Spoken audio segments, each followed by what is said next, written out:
Happy Friday, those of you working for the weekend. We appreciate you starting your day with us here on First Takes. Skip Bayless, Molly Karam here in CT. Stephen A. joins us from LA. Good morning, gentlemen. Hello. Happy Friday. What's going on, y'all? How y'all doing?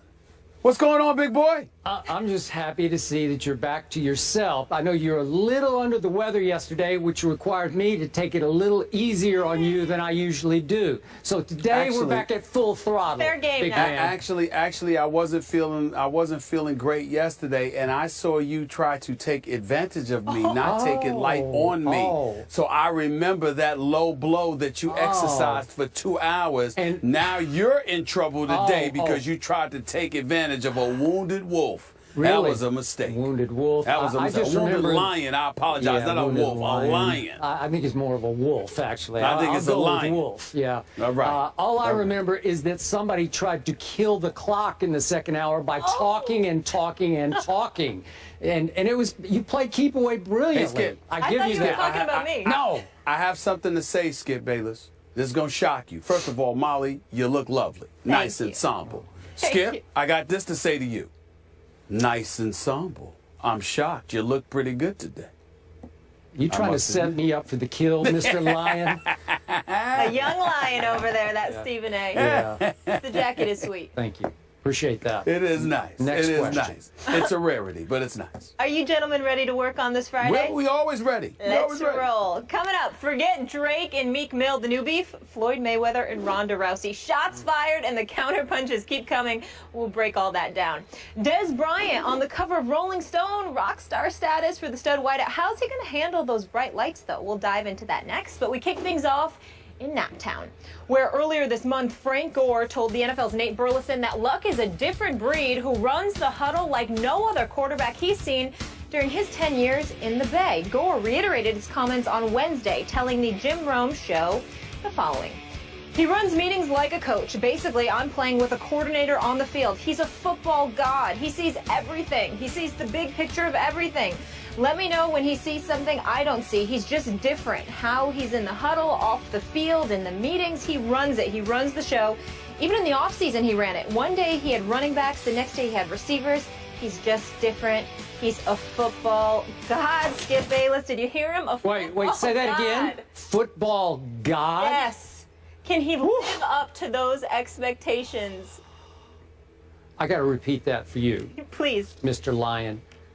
Football god, says Frank Gore of Andrew Luck. To answer Molly's question, I sure hope he can live up to being a football god in his 4th year in the National Football League. But he sure hasn't so far. And I got to tell you up front, Stephen A. Smith, I'm starting to feel sorry for your man, Andrew Luck, because I'm not sure anybody could live up to football god, including Joe Montana or John Elway or Roger Staubach. Football god, the NFL world has gone completely overboard over Andrew Luck. And it's not fair to this still young man. I have joked on this show, I've made it my pet peeve about the premature coronation of Andrew Luck.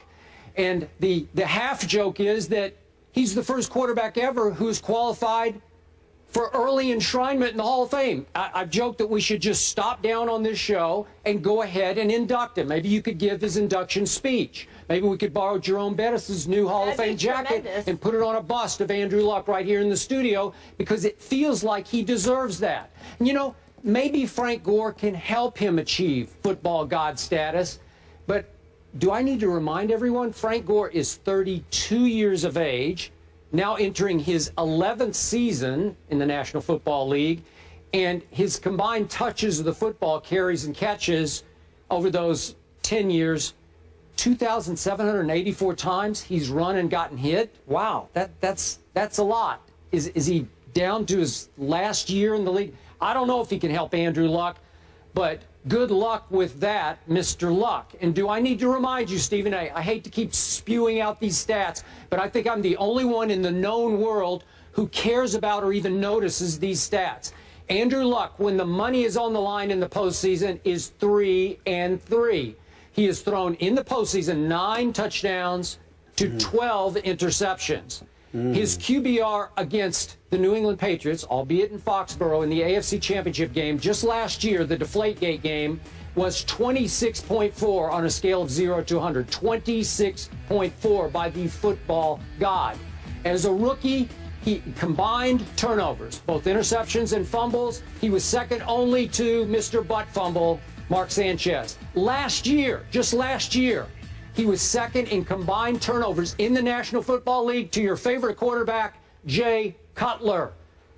Football god, and then Football Outsiders the other day, God bless them for pointing out the fact that over the 3 years that Andrew Luck has played, he has 43 total interceptions, and that he could have had many more because so many were dropped. I'm sorry, but he's not living up to football god yet, and I, for one, I'm probably the only one, can't see how he'll ever quite live up to being a football god. Your defense, please. Well, first of all, your argument is pathetic because, once again, here you go with the same old stats you regurgitate time and time again. What did I tell you about interrupting me when I start off my soliloquies? What did I tell you about that? Well, it's Friday. Don't mess with me. Don't mess with me. You calm down. Calm down with what you tried to sit up there and mess with me yesterday when you knew I was sick. I ain't sick today. I'm not taking it, okay? Listen and listen good. This is the same Andrew Luck who's just 25 years of age. This is the same Andrew Luck who year after year has improved. This is the same Andrew Luck that went from a wild card game to a divisional playoff game to an AFC championship game. This is the same Andrew Luck, by the way, who threw for nearly 5,000 yards last year, who led the league with 40 touchdowns and just 16 interceptions, Skip Bayless, okay? I understand the QBR wasn't sensational, but 63 is slightly above average. 65 was his QBR in his first year. The dude is no joke, and we're remembering when people talk about Andrew Luck, it's about projection. It's not about where he's at. For a guy in his third year in the league, with the size, with the arm, with those tree trunks for legs, with his durability, reliability, the fact that he was sacked 100 times in those 3 years and still continues to do what he has been doing, to be the leader, to be zeroed in, locked in, completely focused on the game of football, not distracted by his quote-unquote brand, not distracted by endorsement deals, commercials, and the like. All this brother cares about is trying to win football games. He's locked in, he's zeroed in, and he's the perfect quintessential successor to somebody like Peyton Manning. Because the things that Frank Gore elocuted are exactly the kind of things that they were saying about Peyton Manning, even when he was younger. He's in the film room, he's constantly working on his game, he's cerebral, his football IQ is off the charts, he's this, he's that. They were saying those things about Peyton Manning as well. You didn't have any problem with it then. I don't know why you got a problem with it now. Now let's get to Frank Gore's specific statements about Andrew Luck. Not just talking about his due diligence, putting forth the work, being on his grind, okay? But when he sits there and says, in my 10 years, he also said these operative words, Skip, that I've seen. Well, what has Frank Gore seen? He arrived in San Francisco in 2005. Let's go through the quarterbacks that he played with since 2005, Skip Bayless, because you conveniently left that out. Alex Smith his first year. Alex Smith his second year. Trent Dilfer in 2007. Sean Hill in 2008. Alex Smith in 2009 and 2010 and 2011. And then Kaepernick 12, 13, 14. So bottom line is simple.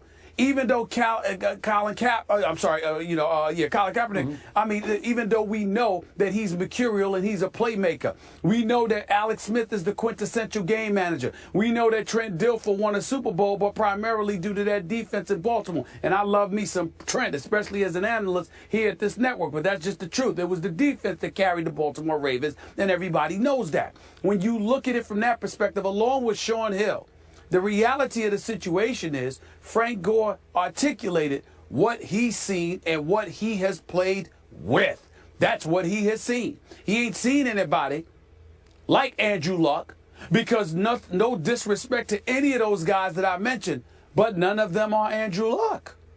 That's just the reality.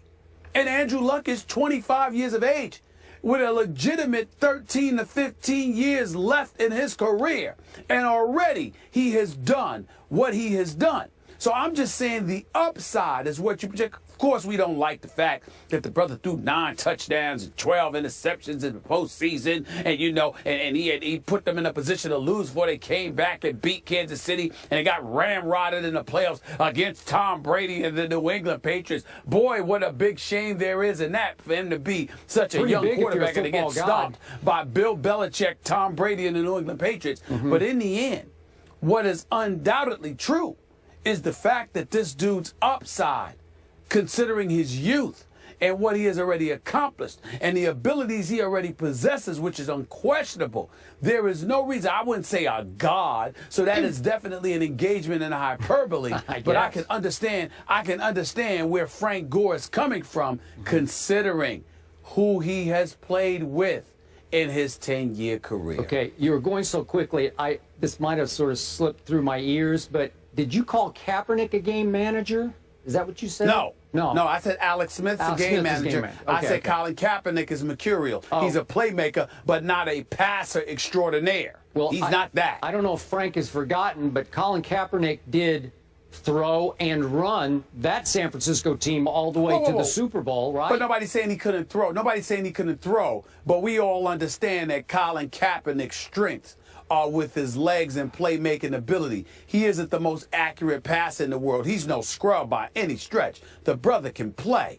But that does not mean that he is an elite pocket passer. Okay. That's not the strength of his game, and you know it. Okay, but if I'm Kaepernick and if I'm Alex Smith, who's proven to be a pretty good long-term quarterback in this league. Yes, that's true. Andy Reid likes him. With that. He sticks with him. I would need to get him some help. I would be offended by this comment because by default, it's very disrespectful to both those quarterbacks to go that far overboard about Andrew Luck when you haven't even played one game with him yet. Not one game. I will say this to you. You can look at it as disrespectful, or you can look at the words football god and recognize that he just believes Andrew Luck to be on a significantly elevated level against quarterbacks, period. It's not like he said Colin Kaepernick can't play, Alex Smith can't play, the Trent Dilfer, Sean Hills of the world, and others can't play. He's just saying that Andrew Luck is special. And I believe Andrew Luck is special. I think that Colin Kaepernick is a special talent. I think Andrew Luck is a special quarterback. Okay, but you keep giving me upside. Look at the upside. And I care about the done side. Like, what have you done for me lately or done for me at all? And all I know is the last game I saw, his QBR was 26.4 on a scale of 100. Well, that's not godlike to me. I agree with you. It's not godlike. You're accurate about that. But again, you're thinking the done side. I like those words, by the way. The done side. I'm thinking about the upside. Yeah. So that's the only discrepancy that exists between us there. But let's keep in mind, Skip Bayless, that you're the same individual that doesn't look at the done side at your discretion. Arbitrarily, you might look at the upside. You might look at an RG3's upside. You might look at a Johnny Manziel's upside. You might look at individuals and their upside, but you know it took you a long time to come over to the right side when it came to Jay Cutler. You were holding it down. Why? Because you were looking at the upside. Because the done side, there was nothing getting done. So you weren't sitting there saying it then. I was looking at the Vanderbilt side, if you want to know the truth. That's what I was doing. I can't help it. I can't help it. Really? Yeah. You can't help it? Yeah, I can't help it. I actually went there as opposed to just spoke there. I went there. I graduated with honors. You could help it. You could help it when it came to Sam Bradford coming out of Oklahoma. I never liked him. I'm more objective about Oklahoma. So you didn't like him. So you didn't like him. I told you before the draft, I never liked him. Wait a minute. Wait a minute. You didn't like him. He's a straw man in the pocket. I'm not buying. Hold on. He was successful at Oklahoma. Yeah, sort of. He lost to Tebow in the big game that really mattered. What have you done for me? You didn't do that. That wasn't the done side. You looked at the upside. No, but you pick and choose. Hold on. I didn't look at the upside. This is the brilliance of Skip Bayless. No. This is see what you do is you throw it out there, and then somebody got to remember stuff to catch you. And see, by the way, you leave out the facts. This is what you do. I actually, just for your benefit, because I didn't want to pile on poor Andrew Luck today when we're heaping so much hype on him that he's not going to be able to live up to. But speaking of Mr. Tebow, if you look at the completion percentages of one Andrew Luck, look at his completion percentages. They're Tebow-esque. They are. You would tell me they're Tebow-esque. So we're going to go the route. So we're going to go the route of Tim Tebow. No, I'm just saying. Compare, you know, and we're going to compare him to Andrew Luck. That's what we're doing. We're comparing Tim Tebow to Andrew Luck. That's what we're doing. Completion percentage, I'll compare them, yeah. We don't have time for that, gentlemen. You know what I wish we had, though? You are something else. For this full case study, I wish Frank Gore had played with a Manning or a Brady, and I'd like to know if he would be as impressed with Luck, but we won't know that. I doubt he would be. Guys, according to CBS Sports Prediction Machine, in case either of you care, they have the Packers beating the Colts 31-28 in Super Bowl 50 without Jordy Nelson. So there's that little nugget for you. Was it without Jordy Nelson? Without, because they said after they recalculated they did it again. All right.